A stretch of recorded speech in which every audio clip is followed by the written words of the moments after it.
రాష్ట్ర ఆర్థిక పరిస్థితిపై ప్రజలను తప్పుదోవ పట్టించినందుకు కూటమి నాయకులకు ప్రజలకు క్షమాపణ చెప్పాలని డిమాండ్ చేశారు శ్రీకాంత్ రెడ్డి.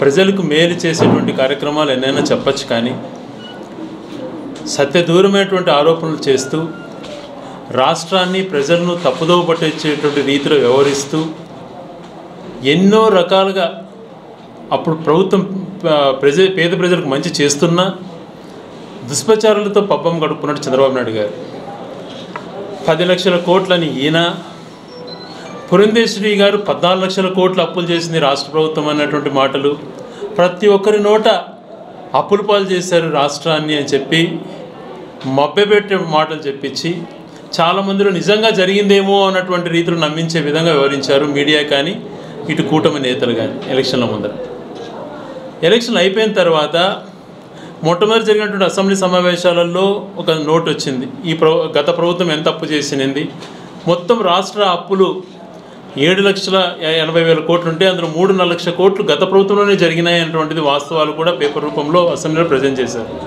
కానీ దుష్ప్రచారం ఆపలేదు.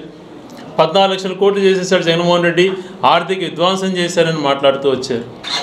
నిన్న స్పష్టంగా ఆర్థిక మంత్రి పయాల కేశవ్ గారి నుంచే క్లియర్ కట్గా రిటర్న్గా ఓవరాల్గా క్లియర్గా చెప్పడం జరిగింది. జగన్మోహన్ రెడ్డి గారి ప్రభుత్వంలో అప్పులు చేసింది కేవలం 3.5 లక్షల కోట్లు మాత్రమే.